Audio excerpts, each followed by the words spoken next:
Bismillahirrahmanirrahim. Assalamu alaikum, dear student. I am Zainullah Wazir. Dear student, if you glance aside on the screen, then you can see a green circle, a green circular words: gas, solid, plasma, liquids, and liquid crystal. Before to explain these four words, I am going to define matter. So all these four words is the state of matter. So matter is any substance which has mass, occupies space, a physical body, a physical substance, or the universe as a whole.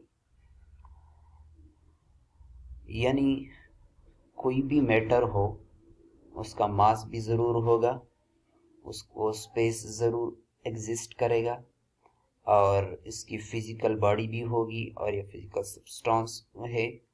या in short word हम यूं भी कह सकते हैं कि the whole universe is called matter. हर वो चीज़ जिसका मास भी हो और वॉल्यूम भी रखता हो, एक फिजिकल बॉडी भी हो, उनको हम क्या कहते हैं? मैटर कहते हैं।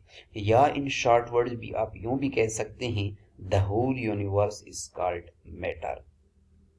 अब 9th 10th और ऑफिसी लेवल तक हम ये पढ़ के आ रहे थे कि भाई स्टेट ऑफ मैटर जो है, हमारे पास 3 स्टेट ऑफ मैटर है: सॉलिड है, लिक्विड है, गैस है। लेकिन असल में 4 स्टेट ऑफ मैटर है। जो 4th वन है जिसको हम कहते हैं प्लाज्मा। सॉलिड भी हमने 9th 10th लेवल पढ़ा भी है, लिक्विड भी पढ़ा है, गैस भी पढ़ा है, और प्लाज्मा के बारे में इतना बहुत हमारे पास कंसेप्ट नहीं था।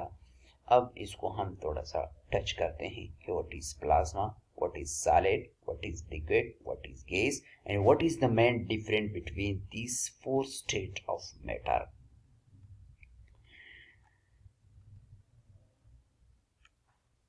सो नेक्स्ट स्लाइड।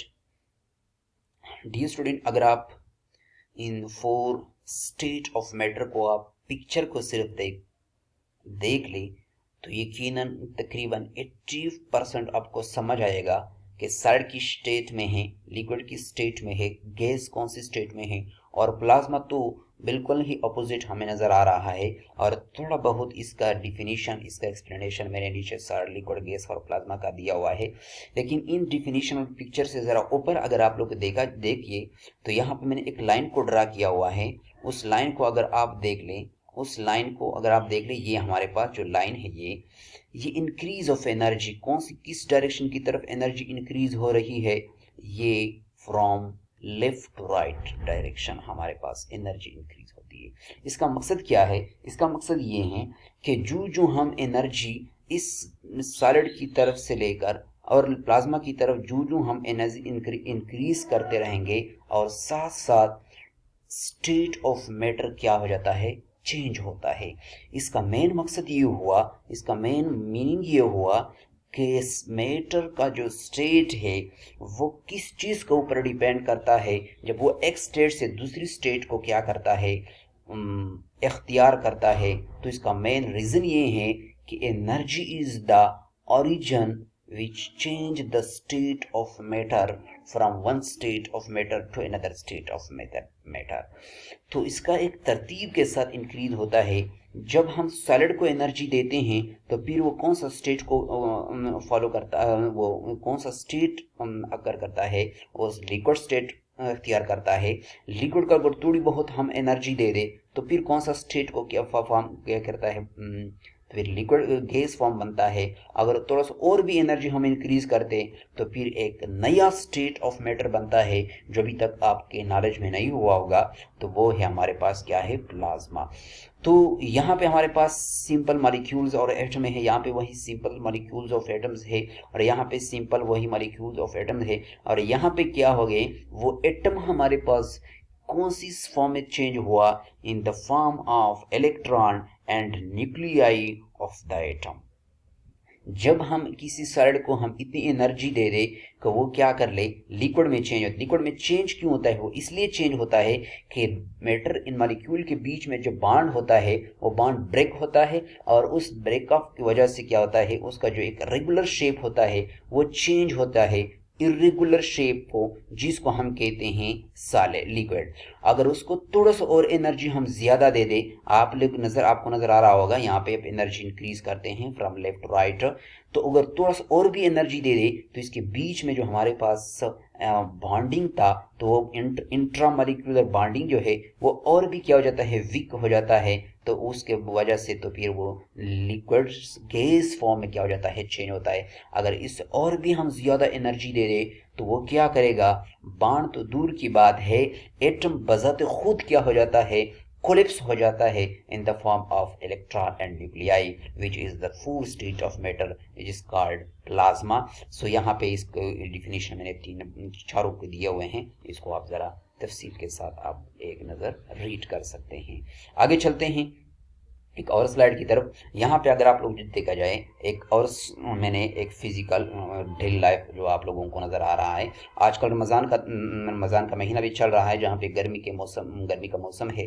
वहाँ पे तो बर्फ़ बहुत वाफर मिकदार में लोग खरीदते भी हैं, और बर्फ़ की दुकान पे अगर आप चले जाए तो वहाँ पे आप लोगों को ज़रूर नज़र आएगा कि वहाँ पे जो हमारे पास आइस होता है, बर्फ़ जो सांचे होते हैं, वो क्या होता है, उससे पानी भी क्या होता है, बहता है। वो क्यों बहता है, और वो पानी थोड़ी देर बाद के बाद वो पानी भी हमें नज़र नहीं आता है।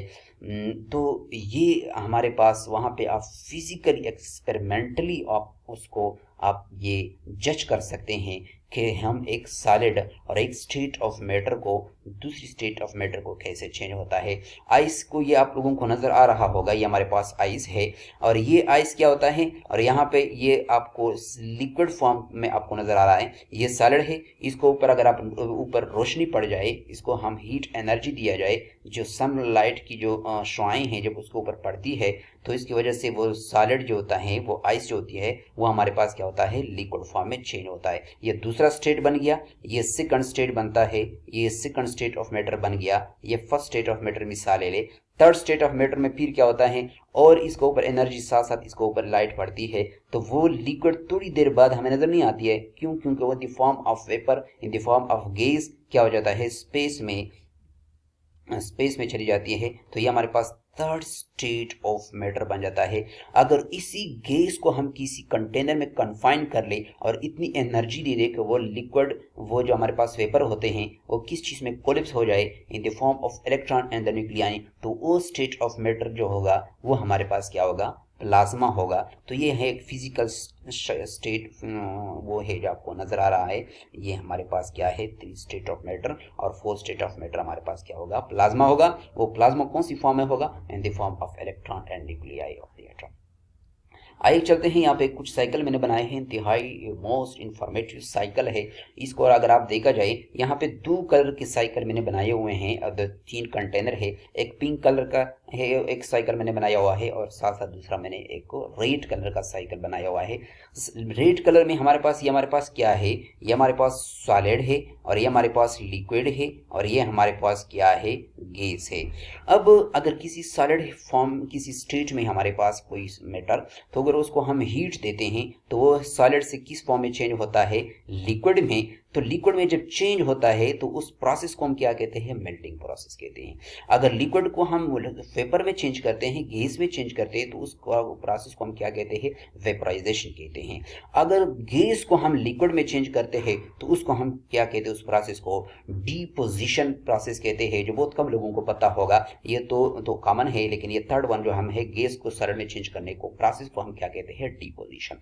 इसी तरह से पिंक कलर का जो हमारे पास एक साइकिल बना हुआ है, इसको अगर आप लोग एक नजर देखा जाए तो ये हमारे पास लिक्विड है। लिक्विड को अगर हम किस फॉर्म में हम चेंज करें, सॉलिड को, तो उस प्रोसेस को हम सॉलिडिफिकेशन कहते हैं। अगर सॉलिड को हम डायरेक्ट गैस में चेंज करें तो उसको हम क्या कहते हैं, सब्लिमेशन प्रोसेस कहते हैं। साथ साथ अगर आप लोग गैस को हम लिक्विड में चेंज कर ले तो उसको हम क्या कहते हैं, कंडेंसेशन प्रोसेस कहते हैं। तो ये डे लाइफ में हमारे पास इन सब के हमारे पास एग्जाम्पल मौजूद है। इसको अगर आप जरा गौर कर लीजिए इंशाल्लाह आपको समझ आएगा।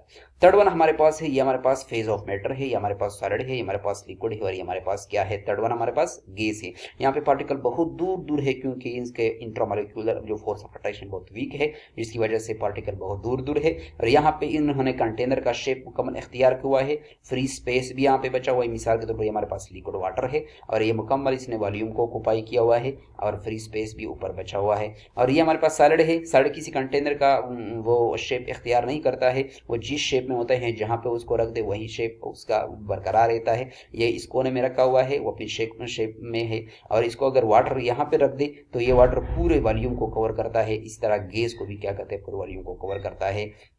जिस कंटेनर में रखते हैं उसी कंटेनर का शेप क्या करता है, इख्तियार करता है लिक्विड और गैस, लेकिन सॉलिड किस कंटेनर का शेप इख्तियार नहीं करता है, वो अपनी स्टेट में बरकरार रहता है। डी स्टूडेंट, आखिर में आपसे एक क्वेश्चन है, आप लोगों को कमेंट्स में लिख करके इसका जवाब मुझे ज़रूर दे दें। यहाँ पे लिखा है what is the most common state of matter in the visible universe. Visible universe में सबसे ज़्यादा कॉमन स्टेट ऑफ मैटर कौन सा है? सॉलिड है, लिक्विड है, गैस है या प्लाज्मा। इन चारों में से आप ये चार ऑप्शन हैं, जो भी आपको सही लग रहा हो उसका अपने कंसेप्ट के मुताबिक, अपनी नॉलेज के मुताबिक इसका आंसर मुझे ज़रूर कमेंट में लिख दें। So it is the end of my lecture. Good of luck. Any question you can ask in comment. Thank you.